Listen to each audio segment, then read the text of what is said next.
My name is Dr. James Patterson, and for 15 years I practiced psychiatry at Millfield State Hospital. My office was located on the third floor of the main building, with a large window that provided natural light and pleasant views during the long hours required for comprehensive patient care and administrative duties. According to hospital floor plans, my office window faced the staff parking lot, a practical view that allowed me to monitor arrival and departure of colleagues while providing reasonable natural lighting for professional activities. Standard institutional office arrangement that supported both privacy and functionality. For 14 years, the window view remained exactly as expected. Asphalt parking area with designated spaces for hospital staff, surrounded by landscaping appropriate for medical facility grounds. Unremarkable but appropriate scenery that provided visual break from intensive psychiatric work. But in October 2020, I began noticing changes in the window view that seemed inconsistent with normal parking lot maintenance or hospital grounds management.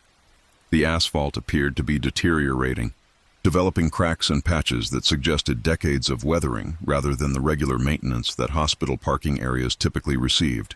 The landscaping was becoming less manicured, with overgrown vegetation that indicated reduced groundskeeping attention. I assumed these changes reflected budget constraints that were affecting facility maintenance. Hospitals often defer non-essential improvements during financial difficulties, and parking lot upkeep would be lower priority than patient care areas.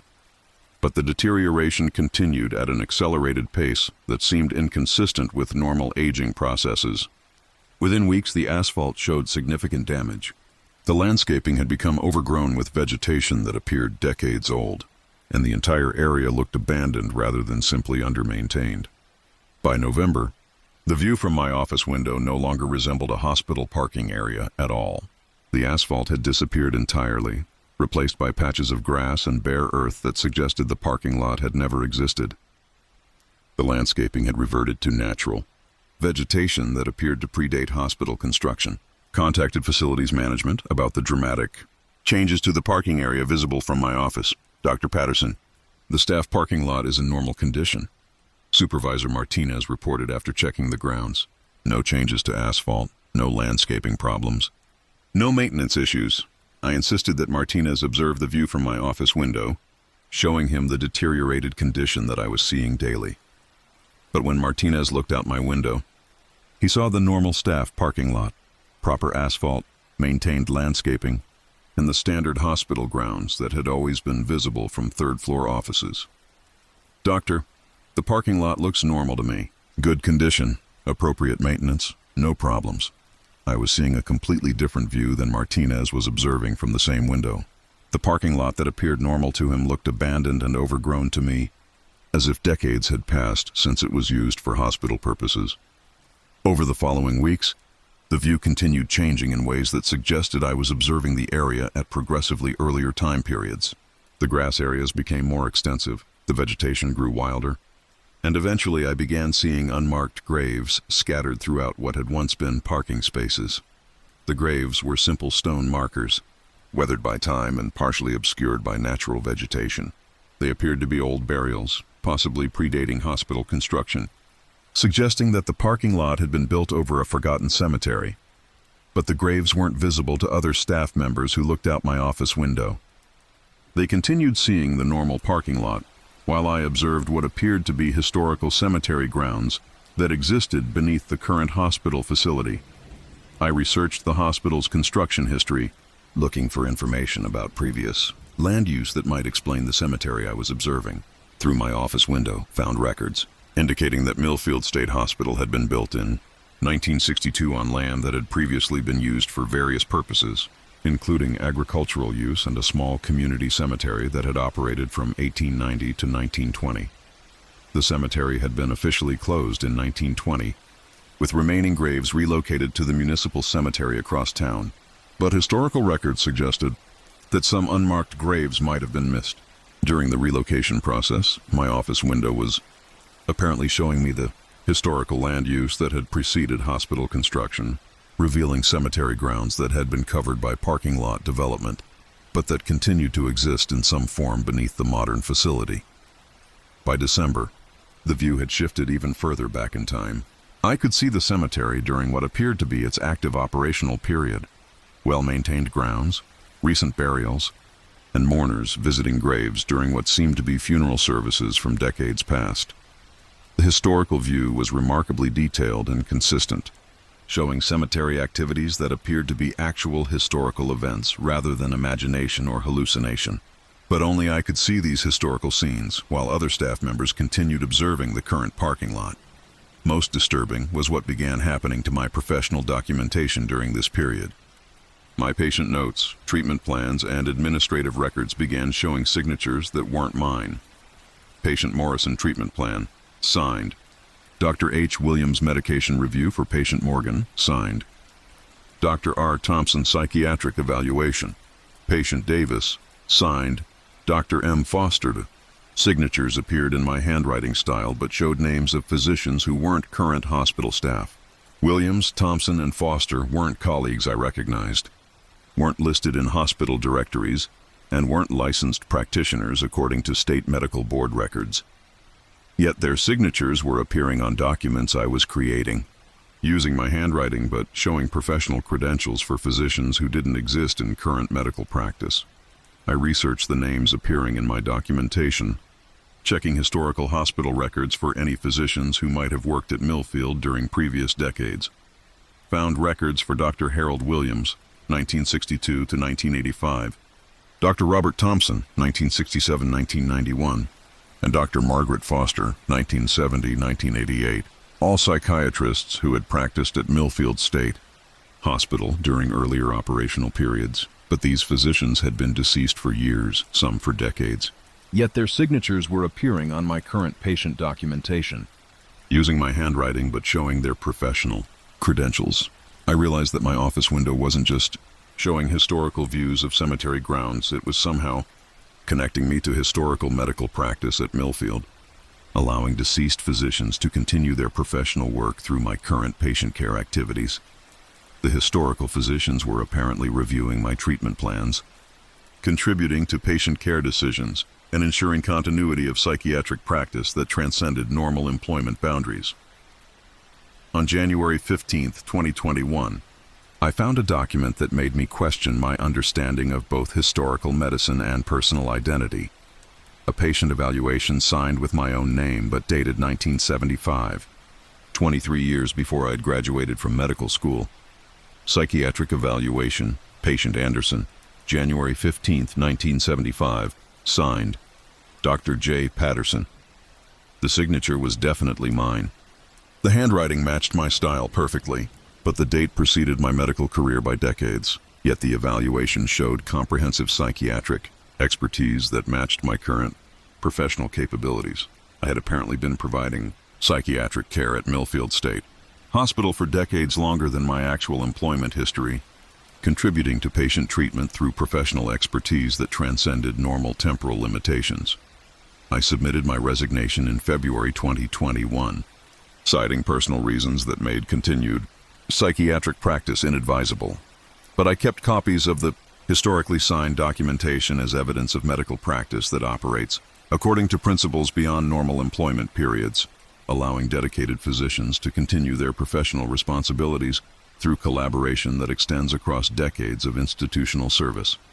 Some psychiatric practice, I learned, requires professional dedication that transcends individual careers, ensuring continuity of patient care through medical expertise that operates independently of normal employment limitations and temporal constraints.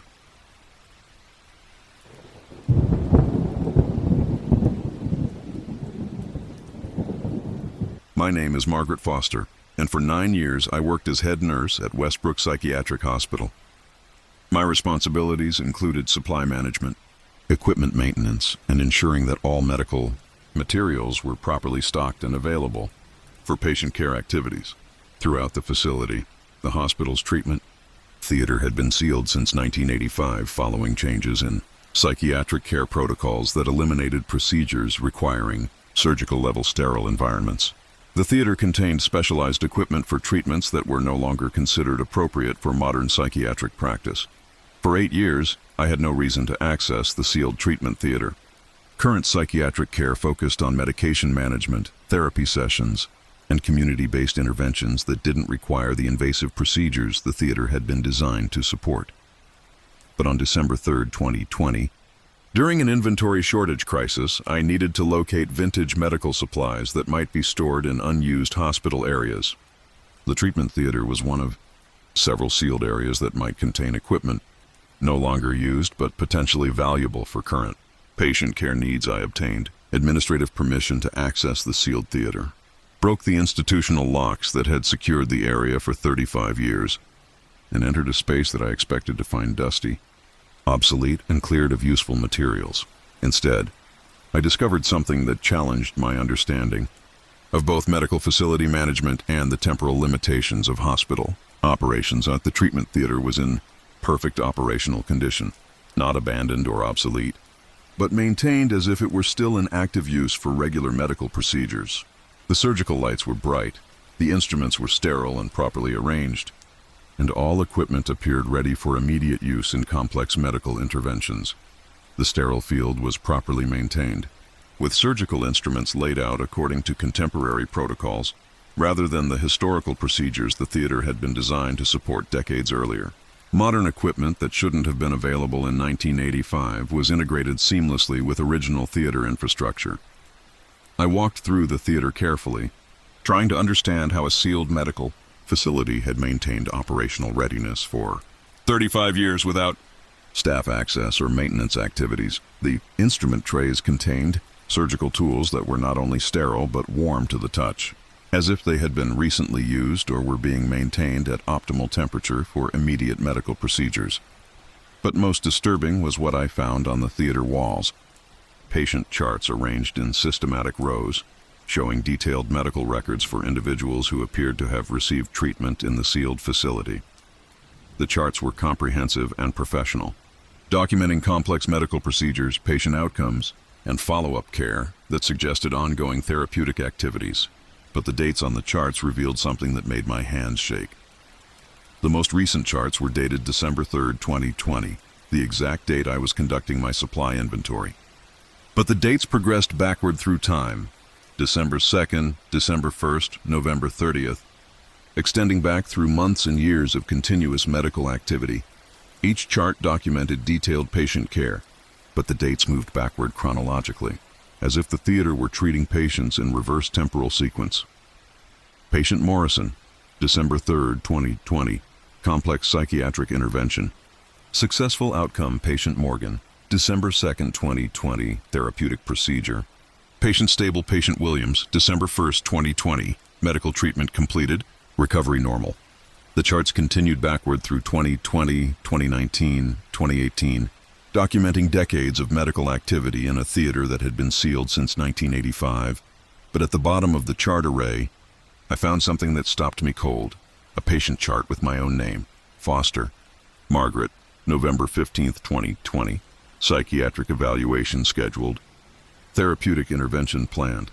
The chart contained detailed medical information about me, personal history, psychological assessment, and treatment recommendations that were remarkably accurate despite being written before I had accessed the sealed theater. But most disturbing was the handwriting on my chart. The medical notes were written in my own style, using my professional terminology and documentation methods, as if I had been treating myself as a patient in the sealed theater. I examined the chart more closely. The handwriting was definitely mine. The medical observations were consistent with my professional expertise, but the content described me as a patient requiring psychiatric intervention rather than a nurse conducting supply inventory. The ink on my chart was still wet, as if the documentation had been completed moments before I discovered it. I realized that the sealed treatment theater was somehow continuing to operate according to its original purpose, providing medical care for patients who required therapeutic interventions that couldn't be provided through normal hospital procedures. But the theater was operating backward through time, treating patients in reverse chronological order and documenting medical activities that preceded their occurrence in normal temporal sequence. I found additional charts with names of current hospital staff, physicians, nurses, and orderlies who were apparently receiving treatment in the sealed theater during time periods that hadn't yet occurred in normal hospital operations. Dr. Williams, January 15, 2021, psychiatric consultation, Stress Management Intervention, Nurse Thompson. February 8, 2021. Therapeutic Support. Professional Counseling provided Orderly Martinez, March 22, 2021. Medical Evaluation. Treatment recommendations developed. Each chart documented future medical care for current hospital staff, suggesting that the sealed theater was providing therapeutic services that wouldn't be available through normal hospital procedures until months in the future. But the documentation was written in handwriting that matched each individual's professional style, as if staff members were treating themselves in the sealed theater during time periods that exceeded normal employment schedules. I left the treatment theater immediately, securing the locks and reporting to administration that the area contained no useful supplies for current inventory needs. But over the following months, I found myself experiencing the stress management issues that had been documented in my chart from the sealed theater. Professional burnout, anxiety about patient care responsibilities, and psychological strain that required exactly the type of therapeutic intervention that had been predicted in my medical documentation. I received counseling through the hospital's employee assistance program, participated in stress management workshops, and took personal leave to address the psychological issues that had been documented in the sealed theater before I had recognized their development. The treatment I received, through normal hospital channels, corresponded exactly to the therapeutic interventions that had been planned in my chart from the sealed theater, though the formal treatment occurred months after the documentation had been completed. I never returned to the sealed treatment theater, but I kept detailed notes about the experience as evidence of medical facilities that continue their therapeutic mission according to principles that transcend normal operational constraints. Some medical care, I learned, operates independently of standard hospital procedures, providing therapeutic services that anticipate patient needs and ensure appropriate treatment, regardless of normal temporal limitations or facility operational status.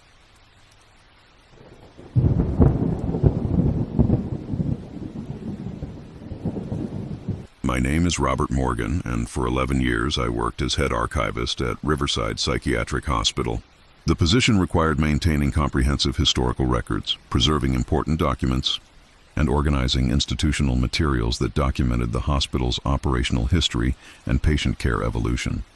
The hospital's basement archive contained decades of records, patient files, administrative documents, medical research materials, and various audiovisual recordings that preserved important information about psychiatric care development and institutional management practices. Among the archived materials were numerous audio recordings, patient interviews, staff meetings, educational presentations, and research documentation that provided valuable historical perspectives on psychiatric care methods and institutional operations. Most audio materials were stored on standard cassette tapes or digital formats, but the archive also contained older reel-to-reel recordings from the hospital's earlier operational periods. These vintage recordings required specialized equipment for playback and were generally considered obsolete for current research purposes. For 10 years, the reel-to-reel collection remained largely unused. The recordings were properly cataloged and preserved, but few researchers requested access to historical audio. Materials that required obsolete playback equipment and often contained routine institutional documentation of limited current relevance. But in June 2020, while conducting comprehensive archive reorganization, I discovered a collection of reel-to-reel tapes that had been misfiled and overlooked during previous cataloging efforts. The tapes were unlabeled and showed no indication of content, recording dates, or institutional origin. Standard archival practice required listening to unknown recordings to determine their historical value and appropriate classification within our documentation system. I set up the reel-to-reel playback equipment and began systematic review of the mysterious tape collection, expecting to find routine institutional materials that had been improperly stored without identification labels. But the first tape contained something that challenged my understanding of both archival documentation and the temporal limitations of audio recording technology. Instead of historical recordings from earlier hospital operations, the tape contained live audio commentary about current hospital activities, detailed reports about patient care, staff assignments, and administrative activities that were happening in real time throughout the facility. Third floor nursing station, evening medication distribution proceeding normally. Patient Morrison cooperative, medication compliance good. Administration Wing, budget meeting in progress. Discussion of staffing reduction proposals. Staff morale concerns being addressed. East Wing Day Room. Group therapy session underway. Dr. Williams leading discussion about coping strategies. Patient participation appropriate. The recordings were providing comprehensive, real-time documentation of hospital activities that were occurring while I was listening to the supposedly historical tapes. I confirmed the accuracy of the live reports by checking current hospital activities. The medication distribution, budget meeting, and therapy session were indeed taking place exactly as described in the reel-to-reel recordings.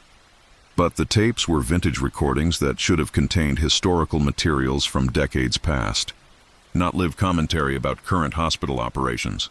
I tested additional tapes from the mysterious collection. Each contained similar real-time reports about ongoing hospital activities, detailed, accurate information about current patient care, staff duties, and administrative functions throughout the facility. Security office, night rounds beginning. Guard Dean checking East Wing, all areas secure, no unusual incidents. Kit Morgan area, meal preparation for evening service. Menu modifications for dietary restrictions, staff coordination appropriate. Basement maintenance, routine equipment checks in progress. HVAC systems operational. No service requests outstanding. Every report proved accurate when verified through direct observation or communication with relevant hospital departments. The reel-to-reel recordings were somehow providing live surveillance of current hospital operations through audio, equipment that predated modern communication technology, consulted with hospital IT about possible explanations for live audio transmission through vintage, recording equipment that had no connection to current surveillance or communication systems. Mr. Morgan, those reel-to-reel machines aren't connected to any hospital systems. The technician confirmed after examining the playback equipment. No audio inputs, no network connections. No way for them to receive live transmissions. But the recordings continued providing real-time reports about hospital activities, demonstrating comprehensive knowledge of current operations and detailed awareness of ongoing patient care throughout the facility. I began using the mysterious recordings as an unofficial monitoring system, checking the tapes to verify hospital activities and ensure that patient care was proceeding appropriately during overnight hours when direct supervision was limited. The recordings proved remarkably useful for institutional oversight, providing comprehensive coverage of hospital operations that exceeded normal administrative monitoring capabilities. But on July 15th, I discovered something in the tape collection that troubled me more deeply than the live surveillance phenomenon. A recording that contained no commentary, no reports, and no information about hospital activities. The tape contained only breathing sounds, slow, regular rhythmic respiration that continued for the entire duration of the recording. At first, I assumed this was background audio from a recording session where the primary content had been damaged or erased. But as I listened more carefully, I realized something disturbing about the breathing pattern. The rhythm matched my own respiratory rate perfectly. When I breathed faster, the recorded breathing accelerated correspondingly. When I held my breath, the recorded breathing paused. When I resumed normal breathing, the recorded pattern returned to synchronization with my own respiratory activity. The reel-to-reel recording was somehow capturing and playing back my own breathing in real time, creating an audio loop that connected my physical presence to the vintage recording equipment. But the synchronization was too precise for coincidence, and too consistent for technical malfunction. The recording was actively monitoring my respiratory activity and reproducing it through speakers that created an eerie echo of my own biological functions. I tried breathing in different patterns to test the synchronization. Rapid breathing, slow breathing, irregular patterns that would be difficult to replicate accidentally. The recorded breathing matched every variation perfectly, maintaining exact synchronization regardless of how complex or unpredictable my respiratory patterns became. I stopped the tape playback, but the breathing sounds continued through the speakers. I unplugged the reel-to-reel machine, but the audio persisted, suggesting that the breathing synchronization operated independently of normal electrical power or mechanical playback mechanisms. The breathing sounds were somehow being generated by the archive itself, using the reel-to-reel equipment as a medium for audio phenomena that transcended normal recording technology.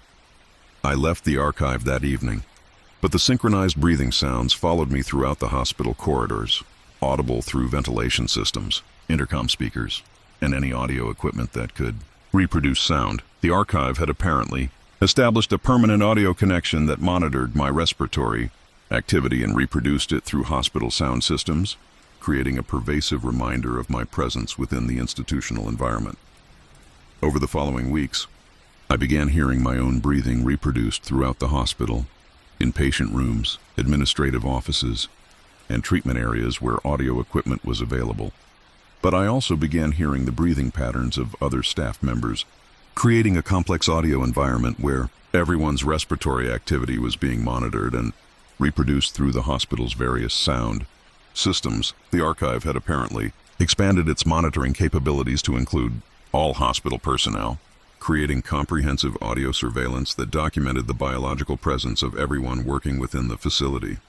I submitted my resignation in August 2020, citing health concerns that made continued archival work inadvisable.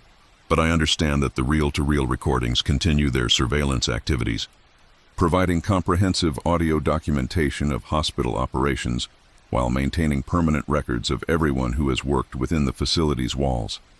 Some archival systems, I learned, preserve more than historical documents and institutional records. They maintain ongoing documentation of everyone who contributes to hospital operations, ensuring that the sounds of dedicated service are permanently preserved, regardless of normal employment boundaries or temporal limitations.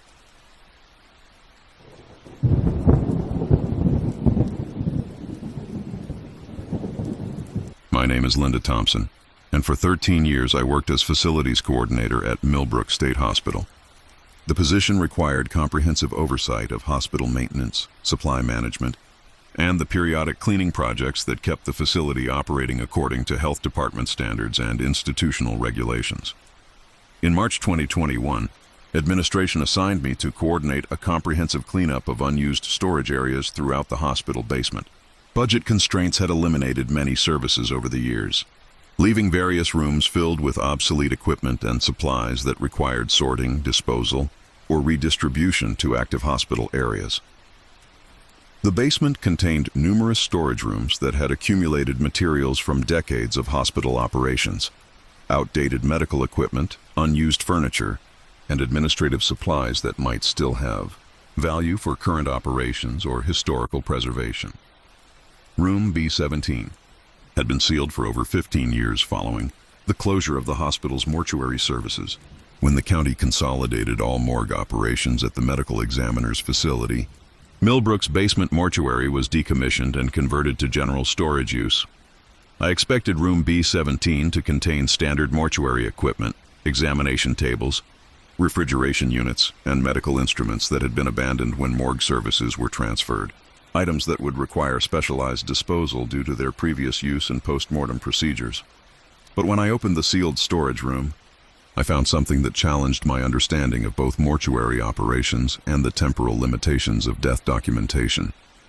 The room contained the expected mortuary equipment, but it also held several filing cabinets filled with what appeared to be unused toe tags, the identification labels that morgues attach to deceased individuals. For tracking and verification purposes, toe tags are simple but critical documents, pre-printed forms with spaces for name, date, case number, and other identifying information that ensures proper tracking of deceased individuals throughout post-mortem procedures. The tags I discovered were blank, ready for use, and stored in organized quantities that suggested preparation for future morgue operations. Standard mortuary supplies that had been preserved during the facility closure. But as I examined the toe tags more carefully, I discovered something that made my hands shake. The tags weren't blank. Each tag contained handwritten information in blue ink that appeared fresh despite being stored in a sealed room for over 15 years. Names, dates, and case numbers that documented deceased individuals who apparently required mortuary services. But the names on the toe tags belonged to current hospital staff members who were very much alive and actively employed at Millbrook. Thompson, Linda, age 47, date March 15, 2021. Martinez, David, age 52, date March 18, 2021. Williams, Sarah, age 41, date March 22nd, 2021, my own name appeared on the first tag, along with those of colleagues I worked with daily. But we were all living, healthy individuals with no connection to mortuary services or post-mortem procedures. The dates on the toe tags were current, some matching the present date, others showing dates within the coming week, as if the tags were documenting deaths that would occur in the immediate future. I examined the tags more closely, looking for any indication of how current staff information had appeared on mortuary forms that had been stored in a sealed room for over a decade. The handwriting was professional and consistent, suggesting systematic preparation by someone with mortuary experience. But no mortuary staff had been employed at Millbrook since 2006, and no one currently had access to the sealed storage room. Most disturbing was the physical condition of the toe tags. As I handled them, they became damp, as if they were absorbing moisture from contact with living tissue. The paper grew soft and pliable, resembling the texture changes that occur when toe tags are attached to deceased individuals in cold storage environments. But I was alive, warm and actively examining the tags in a room temperature environment.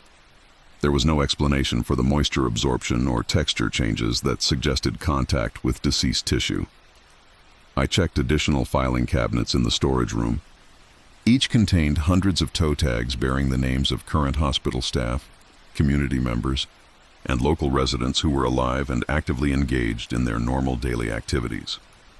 Dr. Patterson, James, age 56, date, April 2nd, 2021.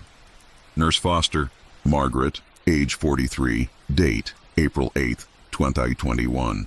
Administrator Johnson, Robert, age 61, date, April 15th, 2021. The tags documented future deaths for dozens of individuals, providing specific dates that suggested knowledge of when living people would require mortuary services. But most disturbing was finding a toe tag with tomorrow's date, March 16th, 2021, bearing my own name and stamped with initials that matched my professional signature, Thompson. Linda, age 47, date, March 16th, 2021, LT. The tag suggested that I would die within 24 hours, and that I had somehow participated in preparing my own mortuary documentation by stamping the tag with my personal initials. I had no memory of creating toe tags or participating in any mortuary preparation activities, but the initials were definitely mine, applied with the official stamp I used for facility coordination documents. I left room B17 immediately, securing the storage area and reporting to administration that the cleanup project had revealed outdated mortuary supplies requiring specialized disposal procedures. But throughout the following day, March 16th, the date shown on my toe tag, I found myself experiencing symptoms that suggested declining health, fatigue, weakness, and vague concerns about my physical condition that I couldn't attribute to any specific medical cause. I scheduled an emergency medical appointment, underwent comprehensive health screening, and received test results indicating that I was in normal health with no conditions requiring immediate medical attention. Yet I continued feeling as if my physical condition were deteriorating in ways that corresponded to the mortality prediction documented on the toe tag bearing my name. At 11:47 p.m. on March 16th, just 13 minutes before the predicted date would expire, I received a phone call that made my blood run cold. "Is this Linda Thompson?" asked a calm, professional voice. "Yes, this is Linda Thompson. This is the county morgue. We're calling to confirm your toe tag preparation for processing tomorrow morning. I'm not dead. There's been some mistake. Ms. Thompson, our records show toe tag documentation completed with your personal authorization. Are you ready for transfer to our facility?" The call lasted only a few minutes, but it confirmed that my toe tag information had somehow been transmitted to the county morgue, where staff were expecting to receive my body for post-mortem processing. I never returned to work at Millbrook State Hospital. I submitted immediate resignation citing personal health concerns that required relocation to a different area for specialized medical treatment, but I kept photocopies of the toe tags as evidence of mortuary documentation, systems that operate beyond normal temporal limitations, preparing death records for individuals who haven't yet completed their transition from life to death. Some mortality documentation, I learned, is prepared in advance by administrative systems that understand the inevitable nature of human mortality while ensuring that appropriate records exist when they're eventually needed, whether the toe tags were predictions, preparations, or simply advanced planning for inevitable future needs. They served as reminders that some institutional systems operate according to principles that transcend normal employment boundaries and temporal constraints.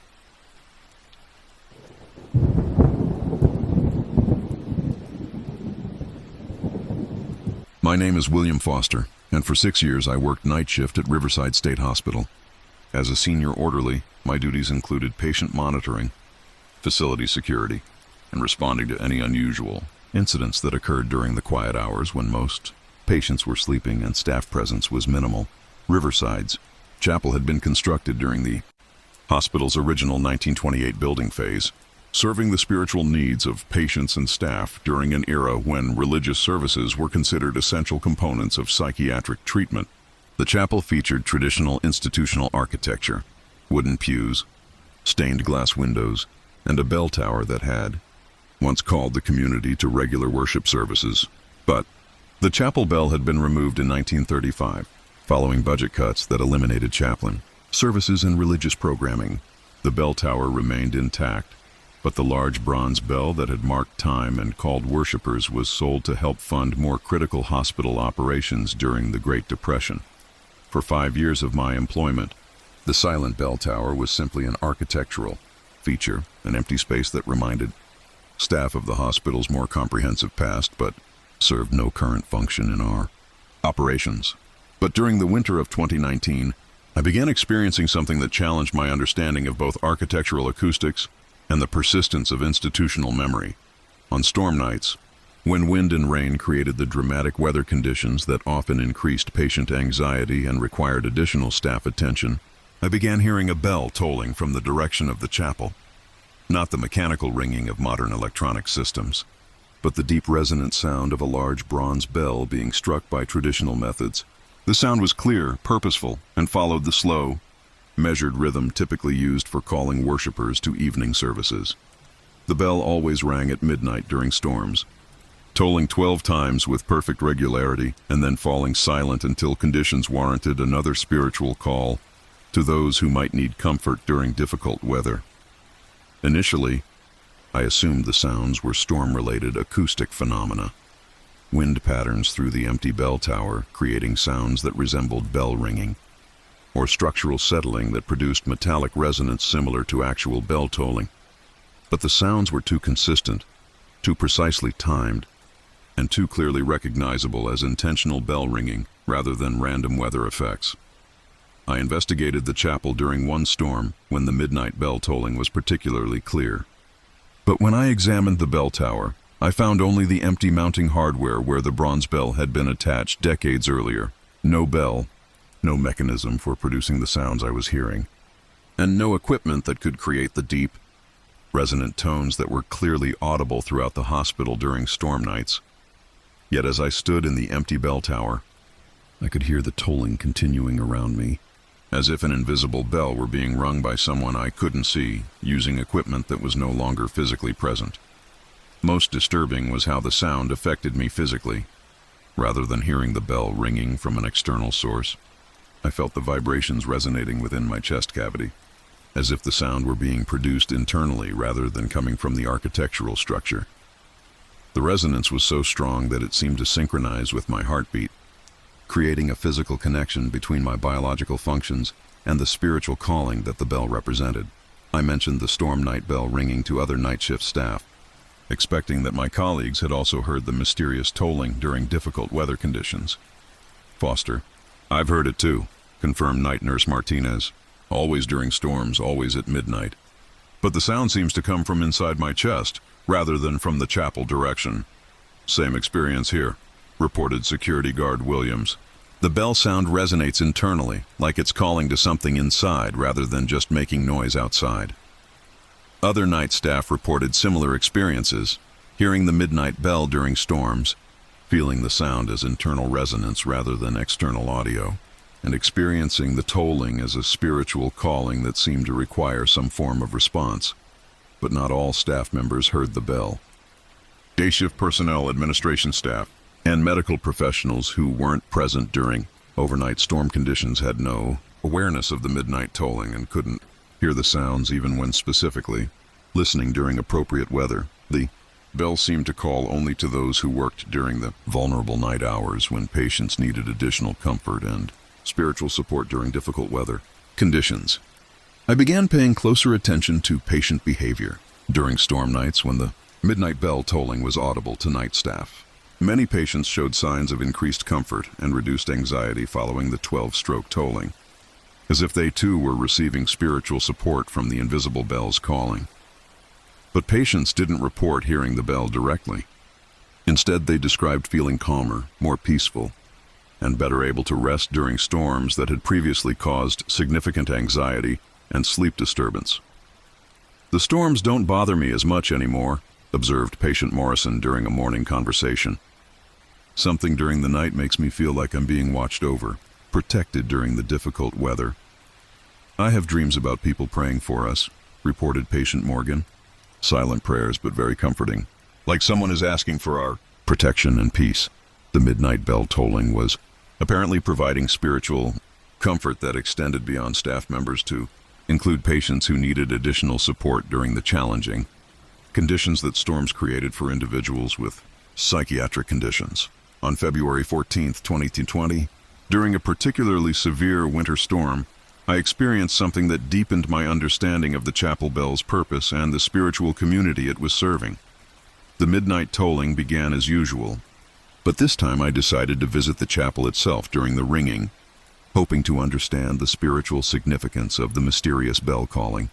When I entered the chapel, I found it filled with people in silent prayer, not current patients or staff members, but individuals in clothing from earlier decades who appeared to be former hospital residents and employees engaged in worship services that transcended normal temporal boundaries. The congregation was diverse.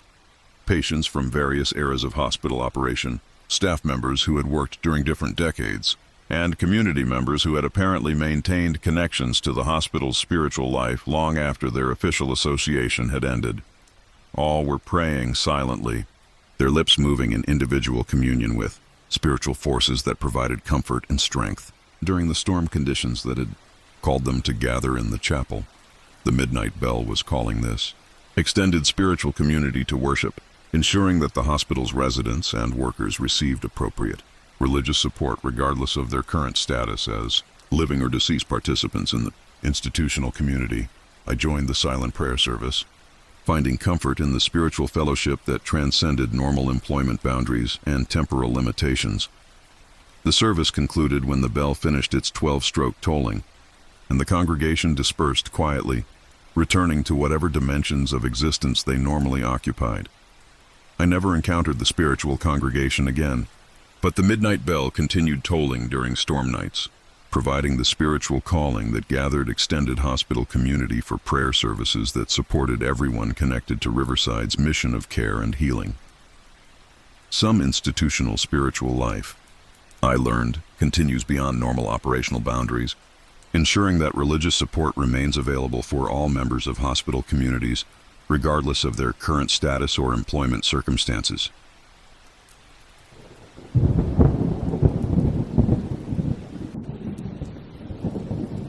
My name is Thomas Martinez, and for 14 years I worked as senior orderly at Millfield Psychiatric Hospital. As senior orderly, I carried a master key ring that provided access to all patient areas, supply rooms, and administrative spaces throughout the facility. The keys were essential for conducting security rounds, responding to emergencies, and maintaining the comprehensive oversight that psychiatric facilities require during all operational hours.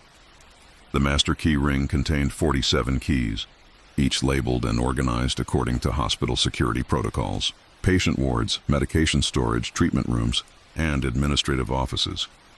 Every secured area in the hospital was accessible through the comprehensive key collection that represented my institutional authority and responsibility. For 13 years, the master keys remained securely in my possession. Standard security procedures required that master keys never leave the designated key holder's control, and I maintained careful custody of the key ring throughout all shifts and duties. But in September 2020, the master key ring began disappearing during my shifts, vanishing from my possession despite careful security protocols that should have prevented any loss or unauthorized access. The disappearances followed no predictable pattern. Sometimes the keys would vanish from my uniform pocket during routine patient checks. Other times they would disappear from secured locations where I had placed them temporarily during specific duties that required hands-free activities. The keys would always reappear within 24 hours, return to locations where I would easily find them: my locker, my work desk, or the nurse's station where I began each shift. But each disappearance created significant security concerns and operational difficulties for hospital functions that required master key access.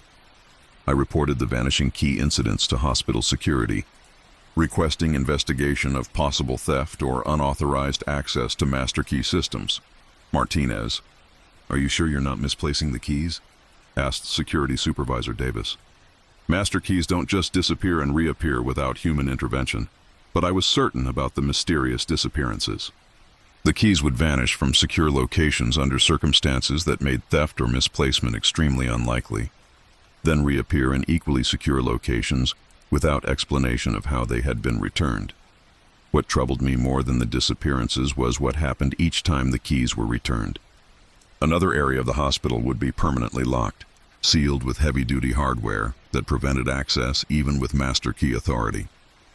After the first key disappearance in September, Ward 6 was found secured with industrial locks that couldn't be opened with any hospital keys. The ward was declared off-limits to all personnel, with no explanation provided for the sudden security upgrade. After the second disappearance in October, the East Wing's administrative offices were similarly sealed, converted from normal office space to inaccessible storage area through locking mechanisms that exceeded standard hospital security measures. Each subsequent key disappearance resulted in additional hospital areas being permanently secured, treatment rooms, supply areas, entire corridors that became inaccessible to staff and unavailable for hospital operations. By December, over a third of the hospital had been locked away through security measures that no one had authorized and that couldn't be reversed through normal administrative channels. "Martinez, do you know anything about these locked areas?" Administrator Johnson asked during a security meeting. "We're losing functional space throughout the hospital, and no one has records of who's implementing these security modifications. I had no knowledge of the locking procedures, no involvement in security decisions, and no understanding of why hospital areas were being permanently sealed following my key disappearances. But I began to notice a pattern in the areas that were being locked. They were all spaces where I had experienced unusual incidents, strange encounters, or unsettling experiences during my 14 years of hospital employment. Ward 6 was where I had once seen patients who didn't appear on the census. The East Wing offices contained files that had seemed to document events that hadn't yet occurred. Treatment rooms that were now locked had been sites of conversations with individuals who couldn't be identified. Through hospital records, the disappearing keys were apparently providing access to someone who was systematically sealing areas of the hospital that contained evidence of activities or phenomena that transcended normal institutional operations. On January 8, 2021, I made a disturbing discovery during my security rounds. Several corridors that I walked daily had been sealed at both ends, creating isolated sections of the hospital that were no longer connected to the main building layout. But these sealed corridors didn't appear on any hospital blueprints. According to architectural plans, the areas didn't exist. They were phantom spaces that had somehow been integrated into the hospital's structure without official construction records. The sealed corridors contained patient rooms, treatment areas, and administrative spaces that provided hospital services but weren't part of the facility's official capacity or regulatory compliance documentation. I realized that my disappearing keys were providing access to construction workers or security personnel who were sealing away the unofficial aspects of hospital operations. The areas where institutional activities exceeded normal boundaries and official documentation. By February, entire sections of the hospital had become inaccessible through security modifications that had no official authorization but that were clearly being implemented by individuals with comprehensive knowledge of hospital operations and master key access. The hospital was being systematically reduced to only those areas that could be properly documented, officially regulated, and administratively managed according to standard institutional guidelines. But the sealed areas contained much of what made Millfield unique. The patient care services that exceeded normal psychiatric treatment, the staff dedication that transcended typical employment boundaries, and the institutional culture that provided support for needs that couldn't be met through conventional hospital operations. On March 15, 2021, my master keyring disappeared for the final time. I conducted my normal search procedures, checked all locations where the keys had previously been returned, and waited the standard 24 hours for the keys to reappear in accessible locations. But the keys never returned. I reported the permanent loss to hospital administration, submitted to security questioning about the circumstances of the disappearance, and underwent administrative review of my suitability for continued employment with master key responsibilities. But during the investigation process, I began experiencing something that suggested the key disappearance was more significant than simple security equipment loss. Found myself unable to access areas of the hospital that I had worked in for 14 years. Doors that had always opened for me remained locked. Security systems didn't recognize my authorization, and I gradually lost access to the hospital areas where I had conducted my professional duties. By March 30th, I could only access the main entrance, the lobby, and a small section of the first floor administrative area. The rest of the hospital had become inaccessible to me, as if my employment authorization was being systematically reduced along with my physical access to institutional areas. I submitted my resignation on April 1, 2021, citing inability to perform my duties due to security access limitations that made orderly work impossible. But on my final day, while cleaning out my locker and preparing to leave Millfield permanently, I discovered something that explained both the key disappearances and my progressive loss of hospital access. In my locker was a note written in my own handwriting. Some areas of hospital operations require staff who can work in spaces that don't officially exist. When ready for expanded duties, keys will be permanently assigned. Standard employment must end before advanced responsibilities can begin. I had apparently been participating in my own transition from normal hospital employment to responsibilities that required access to the sealed areas of institutional operations that couldn't be documented. Through standard administrative procedures, the disappearing keys had been providing access to construction teams that were preparing hospital areas for staff members who could work beyond normal employment limitations, ensuring that essential hospital services continued regardless of official operational constraints. I never returned to work at any hospital. But sometimes I receive mail addressed to Thomas Martinez at institutional addresses that don't appear in any directory, suggesting that my hospital employment continues in facilities that exist beyond normal administrative documentation.